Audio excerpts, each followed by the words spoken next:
kita memasuki pelajaran yang pertama pada triwulan kedua ini dengan judul Apa yang telah terjadi. Mari kita berdoa. Maha besar Bapa Allah Bapa kami dalam surga, puji syukur terima kasih Tuhan, kami panjatkan kehadirat-Mu. Tuhan masih memberikan kesempatan kepada kami untuk memuji memuliakan nama-Mu, belajar firman-Mu sepanjang hari Sabat yang suci ini. Kami serahkan acara ini dari awal pertengahan hingga akhirnya. Berkat Tuhan menjadi bagian kami semua. Mengampuni semua dosa kesalahan kami. Semua ini kami serahkan dalam nama Yesus, Tuhan dan Juru Selamat kami. Amin. Baik, pelajaran pertama pada triwulan ini yang berjudul Apa yang telah terjadi. Kita akan mengulas sedikit sebelum kita masuk dalam pendalaman. Pada mulanya Allah menjadikan langit dan bumi. Kejadian 1 ayat 1. Sebelum ada langit, bumi dan manusia, Allah telah ada. Dialah yang menciptakan baik langit dan bumi, baik manusia, juga ciptaan yang lain. Untuk itulah kita harus percaya bahwa Allah lah yang menciptakan semuanya. Dan ini hanya bisa kita terima dengan iman. Pada penciptaan, bumi ini bulat.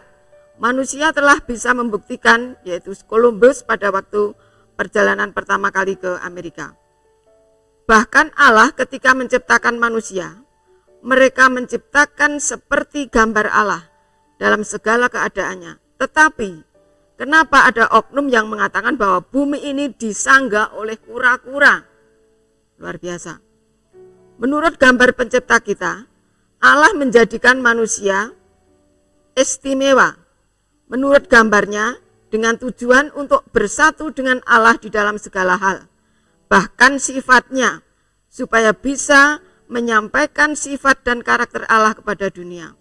Bahkan waktu menciptakan penolong manusia itu, Hawa diambil dari tulang rusuknya agar sepadan dengan dia. Allah dan manusia bersama-sama. Allah berbicara dengan manusia.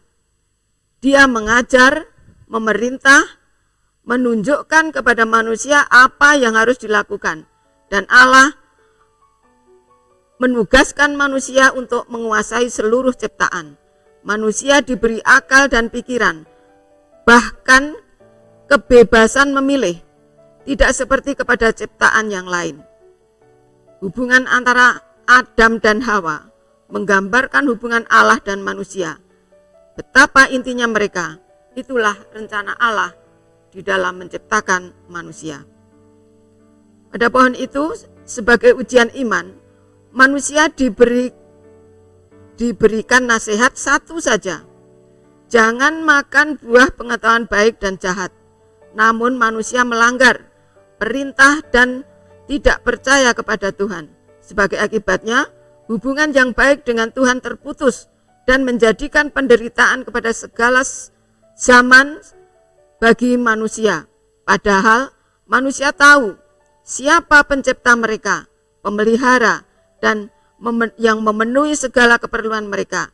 Namun mereka memilih tidak percaya kepadanya.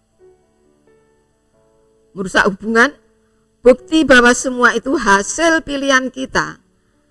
Adam sebenarnya mengerti bahwa Hawa telah berdosa, tetapi dia memilih mengikutinya, yang pada akhirnya hubungan Allah dan manusia rusak, yang berakibat manusia takut akan Allah, sembunyi dan lari dari Allah, yang akhirnya Allah lah yang mencari manusia yang telah jatuh itu, yang pada akhirnya karena kasih Allah kepada manusia yang luar biasa kepada ciptaannya, Allah berjanji akan menyelamatkan dari akibat dosa itu.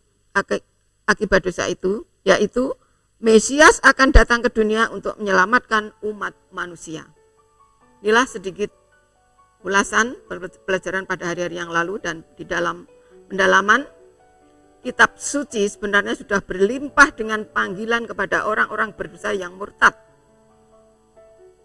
Kita bisa membaca di dalam buku Alfa Omega, yaitu di dalam halaman 3, jilid 1 halaman 35 sampai 45, yaitu penggodaan dan kejatuhan, rencana penebusan, dan lain-lain.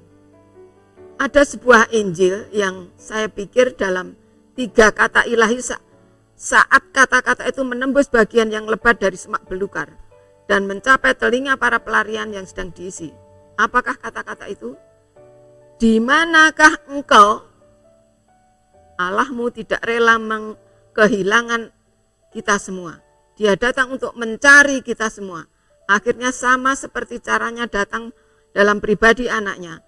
Bukan hanya untuk mencari, tapi untuk menyelamatkan yang sekarang hilang. Allah menciptakan kita dalam gambarnya sendiri, supaya hubungan yang penuh kasih dapat terwujud di antara kita dengan Dia. Meskipun masuknya dosa telah menghancurkan persatuan yang asli, Allah berusaha untuk memulihkan hubungan ini melalui rencana penebusan. Sebagai ciptaan yang tidak bisa berdiri sendiri, hidup hanya akan benar-benar berarti dan jelas ketika kita masuk dalam persekutuan dengan pencipta kita. Luar biasa cinta kasih Allah kepada kita, umat yang diciptakan. Sampai saat ini, Allah memanggil kita untuk kembali kepadanya dengan penuh kasih dan pengorbanan. Itulah pelajaran yang bisa kita terima sepanjang hari Sabat yang pertama ini.